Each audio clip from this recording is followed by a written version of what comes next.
So how do you go about selecting a trademark? Hopefully, if you're in this class and you're still learning about trademarks, you haven't gone out and selected a trademark yet, and so we can go through some of the guidelines for selecting a good, strong trademark. First, you want to choose a strong trademark, and we'll talk about what elements make a strong trademark in the next slide. You want to do your due diligence. You want to make sure that you're not infringing on somebody else's trademark. Then you want to make sure you use your trademark properly, and you want to make sure that you protect your trademark. And we'll get into the details of each of these on the next few slides. What was the last one? Use it properly or not? Protected. So what makes a strong trademark? Strong trademarks are suggestive. They suggest without describing. A lot of the time people come to me and they want a descriptive trademark. That's not strong at all. You may not even be entitled to trademark protection. But suggestive, there's a slight distinction. Suggestive, like focus with contact lenses. It suggests that if you wear these contact lenses, you're going to have good focus. That's a good trademark. Hot chocolate for tanning lotion. Arbitrary marks are also very strong marks.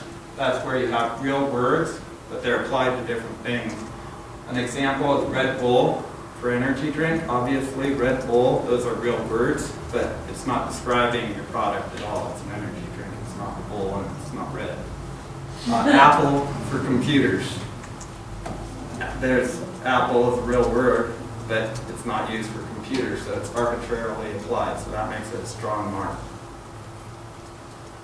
Fanciful are really going to be your strongest marks, and those are completely made up. Things like Google, your search engine. About 15 years ago, nobody knew what Google meant. Now everybody does. Same with Xerox for copiers. Completely made up. That's where you're going to have your strongest trademark protection. Like I said, it's tempting. People come into me all the time. They say, I want to use a generic mark, or I want to use a descriptive mark so that people know who I am. Or I'm in Colorado, so I have to be Mile High Cleaners, or I have to be Mile High Plumbing. Don't use any of these. Don't use generic marks, drugstore, restaurant. You don't need to describe what you are. Everybody's entitled to say they're a restaurant. You don't need to make restaurant part of your trademark. Geographic. You don't need to say in your trademark that you're in Denver, Colorado. If you want to say in your advertising that you're in Denver, Colorado, you can do that. It does not need to be part of your trademark. Don't use overuse. Everybody wants to be Mile High. You open up the phone book in Denver and everybody's Mile High. That's not setting you apart from your competition. Don't use it as part of your trademark. And descriptive, house cleaning services. Anybody who offers house cleaning services is entitled to describe the services that they're offering. You will not have any trademark rights in house cleaning services. You can put it on your advertising. It does not need to be part of your trademark. For example, Google. Everybody knows Google. They don't say the Google search engine. You don't have to say that. Next, do your due diligence. And what I mean by that is do a trademark search. There's a couple ways that you can do your own trademark search. I always recommend using a professional search firm or an attorney that uses a professional search firm. But you can do it on your own. You can at least do the basic trademark search on your own to see if anything else is out there before you go start hiring people. Definitely before you go start creating marketing material. But you don't want to do it when clients come to me and they show me their marketing material and say, hey, I get a trademark for this. And I say, did you search it to make sure nobody else was using it? No, not yet. Well, the first step is do a trademark search. See if anybody else is using it. You can just use internet search engines. Go to Google, go to Yahoo, whatever your favorite one is, Bing. Type it in, see if anybody else is using that trademark. If they are, steer clear, pick something else. You can use the U.S. Trademark Office. They have a free database online at uspto.gov, and click on the trademarks.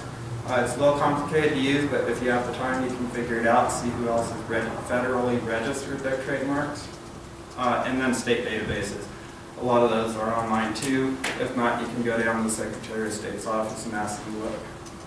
If you just had a startup trade name, how much would it cost approximately to register it annually? I'll get to that in the next slide. Okay, sounds good. Yeah. If you already have a DBA registered and you do find that somebody else has, how do you find out if theirs is a trademark versus theirs is a DBA? Because there's really no. You really want to search extensively, and that's why I say start out searching generally like this, and if you can screen out the mark and say, I did all my basic searching, I did not find it, that doesn't mean it's time to go register. Then you can go hire either a trademark search firm or a trademark attorney that works with a search firm or knows how to do their own. And then they can go and they can search these more extensive databases. There's a company called Thompson & Thompson that does trademark searches, and they do what's called a full availability search for $650 or so. And they'll actually return to you about 300 pages of marks that they think are very similar to yours. And they search all sorts of databases, including Dun & Bradstreet, phone books, state trademarks, federal trademarks. They do a very extensive search. And then make sure that your trademark is not only not the same or identical as somebody else's, but that it's not confusingly similar.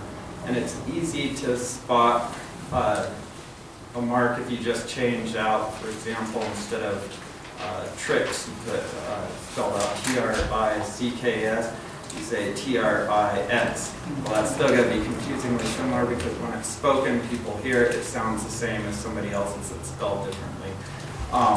But really, I recommend working with a trademark attorney at that point because, like I said, the Thompson & Thompson report comes back with a very extensive search of words that they think are relevant, and an attorney can look at that, look at what goods and services they're using it for, how famous the mark is, and take all of that into consideration in determining whether or not your mark might be considered confusingly similar to somebody else's.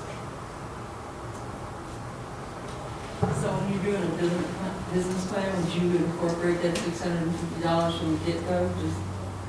So the $650 is if you order it yourself, and actually that's the price they give to attorneys, so I'm not sure if the public can get it. That you may be able to, but then you need to analyze that too. If you think you're good at analyzing it, then just budget that. If you want a trademark attorney to analyze it, you're probably talking $1,200, $1,500 to budget. I would certainly budget the trademark search in any business plan. And the reason is this next slide. If you're caught using somebody else's trademark, you can face an infringement lawsuit. Infringement lawsuits are not cheap to get out of, even if you say, I'll just stop using the mark. Well, it's not that simple. You may still be liable for damages. And just defending yourself, you're going to have to hire your own attorney. The cost quickly and attorney fees only, not even counting any potential damages or settlement amount that they may want, can easily get into the tens of thousands of dollars, if not $100,000 plus real quick. So it's important to budget that $1,500, $1,600 up front before you find yourself in this situation. Not only can you find yourself facing an infringement lawsuit, but you may also be forced to select a new trademark, and along with that, you're going to lose goodwill that you've already established with customers.